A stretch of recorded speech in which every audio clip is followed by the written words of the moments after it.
Hello बच्चों। उम्मीद करते हैं आप सब सही होंगे। आज हम फिर से वन शॉट की जो सीरीज चल रही है क्लास 12th में, उसमें आपका नया चैप्टर लेके आ रहे हैं, chapter number 6, application of derivative. अब हम ये चैप्टर स्टार्ट करने वाले हैं। काफी इंपॉर्टेंट चैप्टर है, बच्चों को थोड़ा डिफिकल्ट भी लगता है। इसमें जो 5 टॉपिक है, जिसमें से हमें सिर्फ 3 टॉपिक पढ़ने हैं नए सिलेबस के अकॉर्डिंग। फर्स्ट आएगा आपके पास में रेट ऑफ चेंज। दूसरा टॉपिक आपके पास में आएगा इंक्रीजिंग एंड डिक्रीजिंग।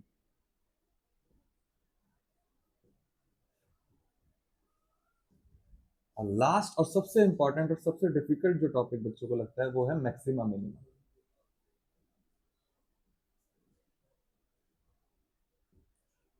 तो हम अपना स्टार्ट करते हैं टॉपिक नंबर 1, जो कि आ गया रेट ऑफ चेंज। बच्चों इस टॉपिक में एक्चुअली कोई फॉर्मूला है नहीं हमारे पास में। सब बस हम जो डेरिवेटिव करते हैं वो कर रहे हैं। एग्जाम्पल के तौर पे आप समझ के देखो कि रेट ऑफ चेंज बोल रहा है कि भाई कोई चीज कितना बदलेगी, कितना बढ़ेगी, कम होगी, कैसे होगी with respect to another things. Example के तौर पे अगर हम लेके तो देखो, समझो अगर मैं बोलूं कि एक बलून है हमारे पास में जिसका रेडियस हम हर सेकंड में बढ़ा रहे हैं। जैसे कि मैं बोलूं dr/dt, मतलब मेरा रेडियस बढ़ रहा है। अगर पॉजिटिव हुआ, मैंने बोला 1 सेंटीमीटर पर सेकंड, इसका मतलब हर एक सेकंड में 1 सेंटीमीटर रेडियस बढ़ रहा है। तो क्या वॉल्यूम मेरा बराबर बढ़ेगा? नहीं, वॉल्यूम मेरा अलग अलग बढ़ेगा। कैसे? देखो समझो, अगर वॉल्यूम मेरा 1 सेंटीमीटर हुआ तो अभी मेरे सॉरी रेडियस 1 सेंटीमीटर हुआ तो वॉल्यूम का फॉर्मूला कितना आएगा बच्चों? 4/3 पाई r क्यूब यानी कि 1 का क्यूब, जो कि आ गया 4/3 पाई। अब ये 1 से 2 हुआ है। ये भाई टाइम अगर मैं बोलूं तो 0 सेकेंड रहेगा। ये टाइम बोलूं तो ये टाइम कितना रहेगा बच्चों? 1 सेकेंड। पहले 1 सेकेंड के बाद तुरंत रेडियस कितना हो जाएगा? 2 सेंटीमीटर। अब 2 सेंटीमीटर रेडियस हुआ तो वॉल्यूम कितना होगा? 4/3 पाई 2 का क्यूब कितना जाएगा? 8, यानी कि आ गया 32 पाई/3। अब अगर मैं तीसरा बोलूं कि थर्ड सेकेंड, एक और ले लिया मैंने, एक और सेकंड, 2 सेकंड पे, यानी कि तीसरे सेकंड पे तुम्हारे पास में रेडियस अब कितना बन जाएगा? 3 सेंटीमीटर। तो वॉल्यूम कितना आया? 4/3 पाई। अब आर की वैल्यू कितनी आ गई? 3 का क्यूब विल बी 27। तो बच्चों अब एक बात ये बताओ, यहां से यहाँ पे जो चेंज आया, मतलब चेंज वॉल्यूम 2 माइनस वॉल्यूम 1, इसमें अगर आप देखोगे तो 4/3 पाई कॉमन आ जाएगा। आपके पास में बचेगा 8 - 1, जो कि आ गया 7, यानी कि 28 पाई। और यहाँ पे अगर चेंज बताऊं, यहाँ पे भी जो चेंज आया वो 1 सेकंड का चेंज है, 1 सेकंड चेंज इन 1 सेकंड। और यहाँ पे भी जो चेंज आएगा वो 1 सेकंड का आएगा, v3 - v2। जो कि कैसे निकालेंगे आप? फिर से 4/3 पाई कॉमन ले लेंगे तो आपके पास में बचेगा 27 - 8, जो कि कितना बन गया? 4/3 पाई।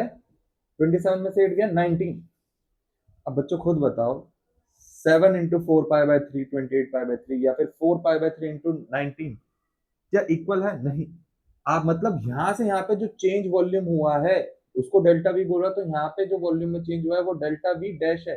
अलग अलग वॉल्यूम चेंज हो रहा है, हर सेकंड में बराबर वॉल्यूम चेंज हो ही नहीं रहा। अब ये चीज हम बार बार हर क्वेश्चन में चेक करके देखेंगे नहीं, तो हम पता कैसे लगाएंगे? वॉल्यूम का फॉर्मूला हमारे पास में क्या होता है? स्फेयर है ना बच्चों, तो उसका रेडियस कुछ भी मान लिया r, 4/3 पाई r3। अब इसका डेरिवेटिव करते हैं। किसके रिस्पेक्ट में कर रहे हैं हम डेरिवेटिव बच्चों? टाइम के रिस्पेक्ट में बता रहे हैं ना। हमने पूरा जो एग्जांपल लिया, हमारा एग्जांपल पूरा का पूरा टाइम के बेसिस पे, कि भाई हर एक सेकंड में रेडियस बढ़ रहा है तो वॉल्यूम कितना बढ़ा। तो अब इसका डिफरेंशिएट भी करेंगे तो किसके रिस्पेक्ट में करेंगे? With respect to time, T. तो बताओ, v का डेरिवेटिव तो dv/dt आ गया। अब 4/3 pi is constant, 4/3 pi coefficient हो गया, कोफिशिएंट को हम कुछ नहीं करेंगे सेम। इसका डेरिवेटिव आ गया 3r² पावर का। अब r का होगा तो dr/, आपका dr/dt कांस्टेंट है, उन्होंने बोला 1 सेंटीमीटर पर सेकंड, ये आपका कांस्टेंट है, ये कांस्टेंट है, बट ये आपका वेरिएबल है, क्योंकि जैसे जैसे टाइम बढ़ेगा वैसे वैसे r बढ़ेगा। इसका मतलब dr/dt जो dv/dt आपका change in volume is not constant, ये भी आपका वेरिएबल हुआ। समझ में आया बच्चों जो बताया? तो बच्चों आपने रेट ऑफ चेंज तो देख लिया क्या होता है। अब उसका देखो क्वेश्चंस कैसे होते हैं। ये 2018 में आया हुआ है सीबीएसई में। अब इसमें बोला गया है the volume of a sphere is increasing at a rate of 8 centimetre पर सेकंड। मतलब ये हमारे पास में दे दिया है dv/dt। अब क्योंकि इंक्रीज हो रहा है तो ये पॉजिटिव में है। अब बोला find the rate at which it surface area is increasing, volume बढ़ेगा तो सरफेस एरिया भी बढ़ेगा, तो उसको बोल देते हैं हम ds/dt, जो हमें फाइंड करना है, क्योंकि विद रिस्पेक्ट टू टाइम ही फाइंड करना है। अब बोला है when the radius is 12 centimetre, मतलब जब रेडियस हमारा 12 सेंटीमीटर का रहेगा तब हमें पता लगाना है कि हमारा सरफेस एरिया कैसे बढ़ रहा होगा। ठीक है ना बच्चों, चलो अब इस क्वेश्चन को कैसे करेंगे, आपको जो निकालना पहले वही वहीं से चलो, उल्टा चलता है क्वेश्चन को सॉल्व करने के लिए। हमें ds/dt निकालना है, तो s की बात करें, यहाँ पे सरफेस एरिया बोला है, तो सरफेस एरिया में ये कर्व सरफेस एरिया होगा या लेटरल सरफेस एरिया होगा या टोटल सरफेस एरिया होगा। कुछ नहीं दिया है तो हम टोटल सरफेस एरिया ही मानेंगे। अब टोटल सरफेस एरिया बच्चों स्फेयर का क्या होता है, 4πr²। तो अगर मेरे को निकालना है ds/dt, तो 4π तो बच्चों एज इट इज रहेगा, इसका डेरिवेटिव कितना होगा 2r, फिर r का होगा dr/। अब इसमें देखें ये बन जाएगा 8π, कोई दिक्कत नहीं, r की वैल्यू हमें पता है, क्वेश्चन में गिवन है, हमें बस फाइंड करना है dr/dt, हमारे पास में dr/dt, तो उसके लिए हम वापस यहाँ चलेंगे, तो इसको आप क्या मान लेंगे इक्वेशन। अब dr/dt निकालने के लिए हम यहाँ चलेंगे, हमें dv/dt है तो v निकाल सकते हैं। v का फॉर्मूला क्या होता है बच्चों, 4/3πr³। तो इसमें करते हैं, डेरिवेटिव करेंगे with respect to again time, 4/3π as it is रहेगा, इसका डेरिवेटिव कितना आ गया 3r², फिर r का डेरिवेटिव dr/। अब यहाँ पे dv/dt गिवन है, r गिवन है, dr/dt हम यहाँ से निकाल लेंगे, बताओ क्या वैल्यू आ जाएगी, ये आ गया 8, ये 3 से 3 कट गया, ये 4π, r की वैल्यू 12 है, 12 का स्क्वायर हो गया 144 dr/dt।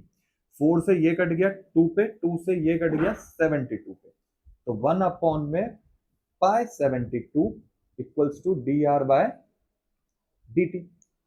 अब क्या कर देंगे वैल्यू को सब्स्टिट्यूट कर देंगे,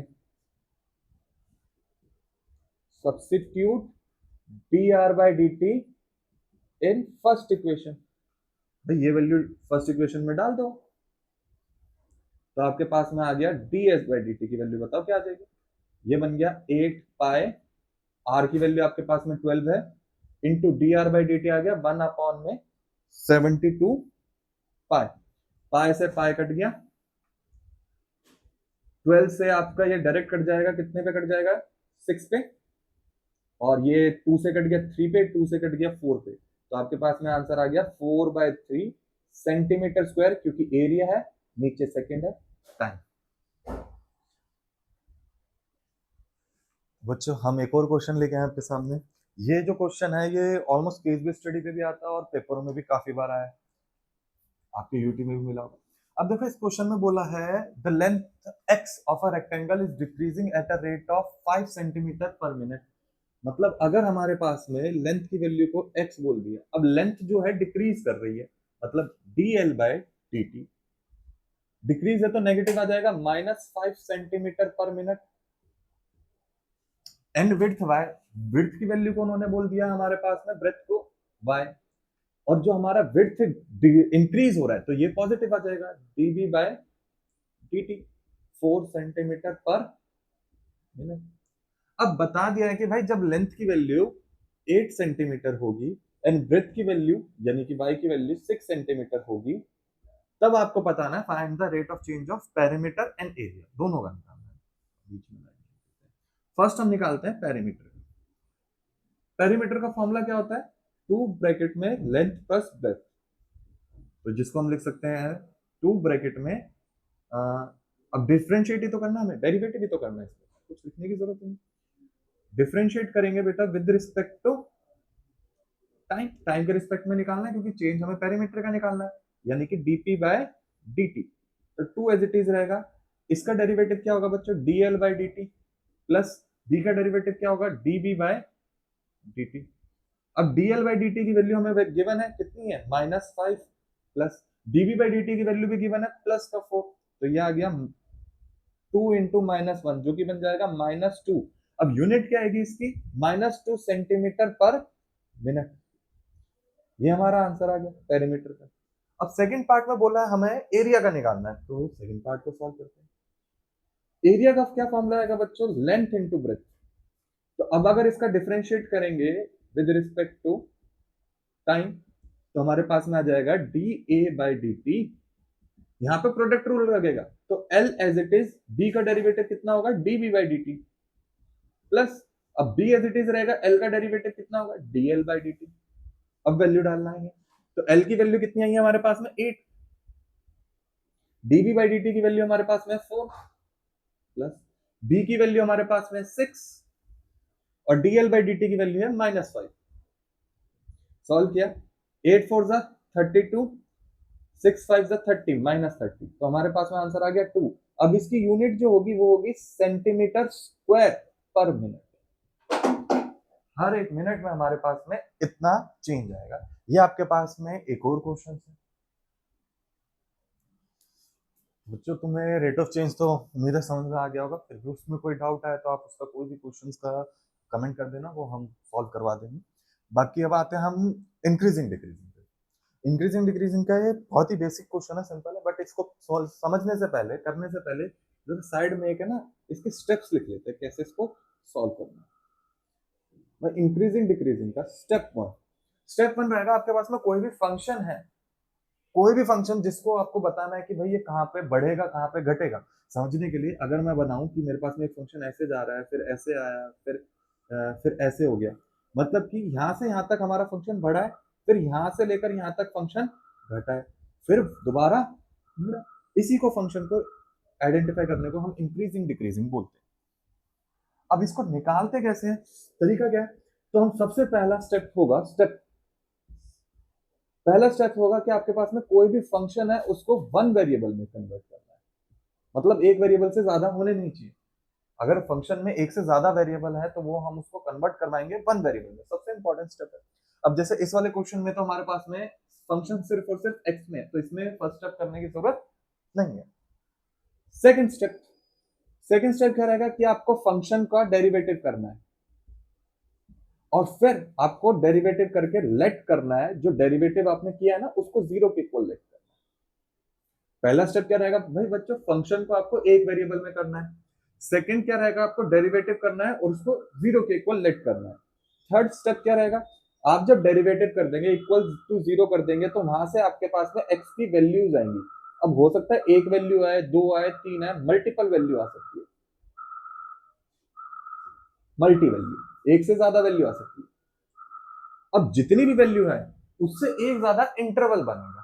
तो फोर्थ स्टेप, लास्ट स्टेप आपका होगा टेबल। बच्चों ध्यान से देख लेना, फिर से बोल रहा हूं, फर्स्ट स्टेप क्या रहेगा, सिंगल वेरिएबल, एक वेरिएबल में आपको फंक्शन लिखना है। सेकंड स्टेप क्या रहेगा, डेरिवेटिव करना, उसको जीरो के इक्वल लेना है। थर्ड स्टेप रहेगा जीरो के इक्वल करा तो आपके पास में एक्स की वैल्यू, मान लो आपके पास में क्वाड्रेटिक इक्वेशन है, डेरिवेटिव करा तो लीनियर इक्वेशन, एक्स की एक वैल्यू आई। आपके पास में क्यूबिक इक्वेशन है, डेरिवेटिव किया तो आपके पास में क्या जाएगा, क्वाड्रेटिक इक्वेशन, तो एक्स की दो वैल्यू आई। जितनी भी एक्स की वैल्यू आएंगी उससे एक ज्यादा इंटरवल बनेंगे। अब इंटरवल कैसे निकालेंगे, अगर क्वेश्चन में डिफाइन कर दिया कि हमें ए से बी तक लाना है, तो हमारी एक्स की हम सिर्फ वही वैल्यू लेंगे जो ए से बी के अंदर डिफाइंड है। अगर डिफाइंड नहीं किया तो हम बाय डिफॉल्ट कितना लेके चलेंगे, माइनस इंफिनिटी से इंफिनिटी बाय डिफॉल्ट। और अगर डिफाइंड है तो हम वो लेके चलेंगे, हमें इसके अंदर एक्स की जितनी भी वैल्यू आती है वो लेके चलना है। अब मान लो आपके पास में एक्स की वैल्यू आ गई 1, 3, -2, तीन वैल्यू आ गई, तो इंटरवल कैसे बनाएंगे आप भाई, माइनस इंफिनिटी से प्लस इंफिनिटी तक लिखिए, एक बार नंबर लाइन पे सोच लीजिए अपने दिमाग में। अब -2 यहां होगा, फिर उसके बाद में 1 आएगा, फिर 3 आएगा, तो आपके इंटरवल बन गए 1, 2, 3, 4, जितनी वैल्यूज से एक ज्यादा इंटरवल, तो टेबल बनाएंगे।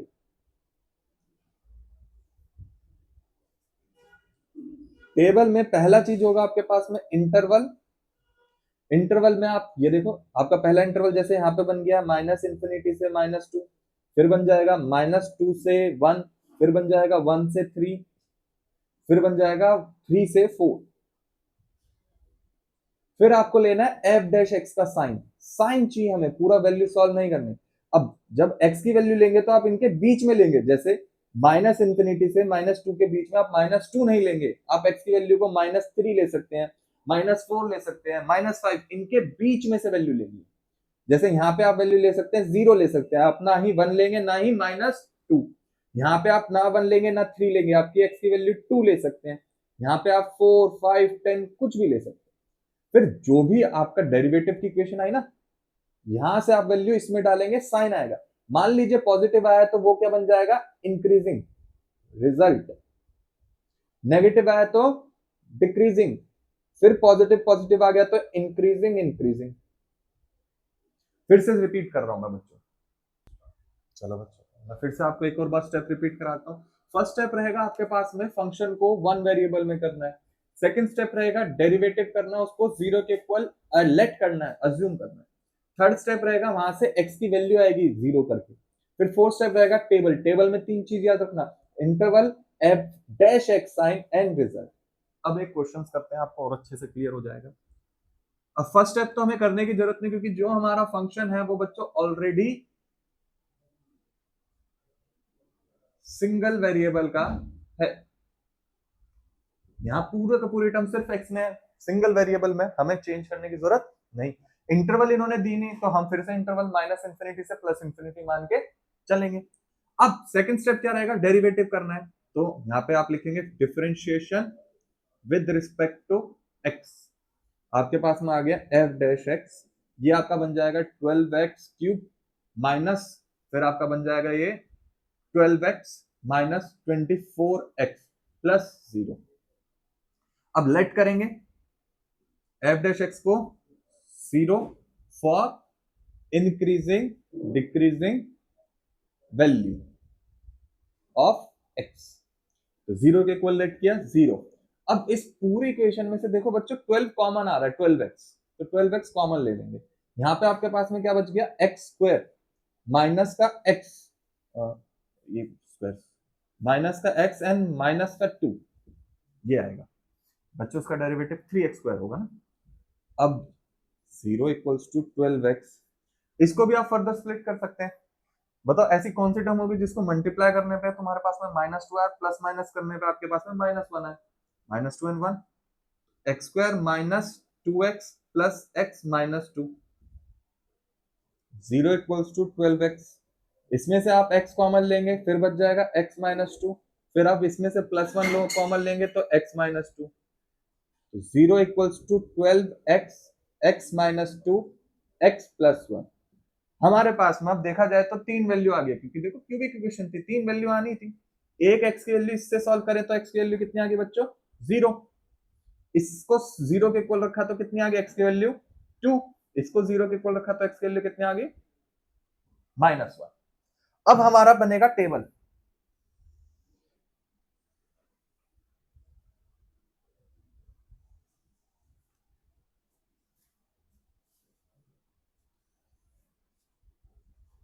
Interval F dash X sign and result. अब इंटरवल में बात करेंगे तो बच्चों कौन सा इंटरवल जाएगा, माइनस इंफिनिटी से -1, फिर जाएगा आपके पास में -1 से 0, फिर जाएगा आपका 0 से 2, और फिर आपका जाएगा 2 से इनफाइनाइट। अब देखो इसमें हम फिर से बोल रहा हूं, मैं -1 नहीं ले सकता, मेरे को माइनस इंफिनिटी से -1 के बीच में वैल्यू लेनी है। तो मैं वैल्यू ले लेता हूं -2। यहां पे मैं इनको इनके बीच में वैल्यू लेनी है, तो मैं क्या लूं इनके बीच में वैल्यू, -1/2। यहाँ पे इनके बीच में वैल्यू लेनी है तो यहाँ पे वैल्यू ले लेता हूँ 1, यहाँ पे इनके बीच में वैल्यू लेनी है तो मैं ले लेता हूँ 3। मेरे को बस ये वैल्यू एफ डैश एक्स में डालनी है, यहाँ पे मेरे को ये वाली वैल्यू सिर्फ और सिर्फ यहाँ पे डालनी है। ये आप यहाँ पे सॉल्व ना करें, आप रफ में भी डायरेक्ट सॉल्व कर सकते हैं, कोई दिक्कत वाली बात नहीं है। जैसे अब मैं इस एफ डैश एक्स में एक्स की वैल्यू -2 डालता हूं, तो देखो बच्चों क्या आएगा, अब एफ डैश -2 ये कितना बन जाएगा, 12 इंटू -2 का क्यूब -8, ये आपके पास में बन जाएगा -12, फिर से -2 का क्यूब कितना बन जाएगा, प्लस का 4, और ये आपके पास में -2 आ गया तो प्लस का 48। इसमें से आप 12 कॉमन लेंगे तो -8 और -4 -12 बन जाएगा, प्लस 48। आपको जाहिर से पता है ये बहुत बड़ा जा रहा है, -144, ये प्लस 48। हमें सॉल्व करना ही नहीं, आंसर हमारा क्या आ गया, नेगेटिव। हमें साइन दिखाना है, नेगेटिव मतलब डिक्रीजिंग। रफ में आप कर सकते हैं, इसको कहीं पे करने की जरूरत नहीं है, यहाँ पे दिखाने की जरूरत नहीं है बच्चों। आपका आंसर स्ट्रेट फॉरवर्ड बस इतना ही रहना चाहिए टेबल में। अब जैसे -1/2 डालने का बोला है, आप फिर इसमें x की जगह क्या डाल दीजिए, -1/2। अब -1/2 डालेंगे तो ये बन जाएगा -1/8, और ये आपके पास में बन जाएगा 1/4, और ये 12 को आप करेंगे -1/2 से, तो ये आपका बन जाएगा +12। अब इसको आप सॉल्व करेंगे तो आपके पास में कितना बन गया है, 4 से ये गया, ये 3 पे गया, ये आपका गया 4 से 3 पे, और ये गया 2 पे, तो मतलब आ गया -3/2 -3 +12। बच्चों ये वैल्यू बढ़ के कभी 12 के आसपास जाएगी नहीं, 12 बड़ा है, आप इसको सॉल्व भी कर सकते हैं, -3 है, 1.5 है, -4.5 आएगा, मतलब ये फंक्शन कैसा आया, positive. Positive means increasing. Generally आपका ऑल्टरनेट में चलेगा, यहाँ डिक्रीजिंग आया, यहाँ इंक्रीजिंग आया, तो यहाँ भी डिक्रीजिंग आएगा, यहाँ भी इंक्रीजिंग आएगा, बट बस यही देख के, ऑल्टरनेटिव देख के फेल मत कर देना, पूरा सॉल्व कर लो। अब जैसे मेरे को 1 डालना है, 1 तो आप बाय डिफॉल्ट यहाँ पे मुंह जुबानी भी बोल सकते हैं। अब 1 डाला तो 12 -12 -24, 12 में से 12 गया, माइनस का 24 बनेगा, मतलब माइनस। माइनस क्या बताता है बच्चों, डिक्रीजिंग। माइनस क्या बताएगा बच्चों, डिक्रीजिंग। अब 3 डालना है, अब 3 डालिए। अगर मैंने f' में 3 डाला तो बताओ बच्चों कितना आएगा, 12 इंटू 3 का क्यूब कितना आ गया बच्चों, 27, माइनस 12 इंटू 3 का स्क्वायर कितना आ जाएगा बच्चों, 9, माइनस 24 इंटू 3। इसमें से आप 12 कॉमन ले सकते हैं, 27 में से अगर बच्चों 9 चला जाएगा तो आपके पास में कितना बचेगा, 18, माइनस 24 इंटू 3। आप खुद बता दीजिए कौन सा बड़ा होगा, ये बड़ा होगा कि ये बड़ा होगा, जाहिर सी बात है ये बड़ा होगा, मतलब कि क्या आएगा फंक्शन, पॉजिटिव। तो क्या आ गया, फिर से बोल रहा हूं बच्चों, ये वाला पार्ट जो था रफ पार्ट है, ये आपको लिखने की जरूरत नहीं है। आपका जो क्वेश्चन रहेगा वो क्रिस्टल क्लियर आपको लाइन वाइज ऐसे ही करना है, और बाद में अगर टीचर बोले कि भाई जैसे इसने पूछा स्ट्रिक्टली इंक्रीजिंग, तो आप एक लाइन ऐड कर सकते हैं, the function is strictly increasing at, कहां पे इंक्रीजिंग है बच्चों, -1 से 0 एंड 2 से इंफिनिटी। तो आप यहां पे लिख देंगे -1 टू 0 एंड 2 टू इंफिनिटी। ये ऑप्शनल है, रिप्रेजेंटेशन बनाती है, जो हमारे क्वेश्चन है उसकी रिप्रेजेंटेशन बढ़ाएगी, और कुछ नहीं है। रियल मार्क्स आपके स्टेबल के हैं। तो बच्चों उम्मीद करते हैं कि आपको जो पढ़ाया वो समझ में आया होगा। जो मैक्सिमम मिनिमम है इसकी हम एक अलग शॉर्ट्स बना देंगे, कि इंपॉर्टेंट टॉपिक है। बाकी आप पेन कॉपी लेके जरूर बैठे, और ये क्वेश्चन आपको खुद को प्रैक्टिस करना है, सिर्फ वीडियो देखने से आपको समझ में नहीं आएगा। फिर भी आपको कोई भी डाउट आता है किसी प्रकार का, तो आप उसको कमेंट सेक्शन में लिख दीजिए और हमें बता दीजिए, हम उसके ऊपर वीडियो बनाएंगे। बाकी सब्सक्राइब करें हमारे चैनल को, सर्वप्रथम पाठशाला।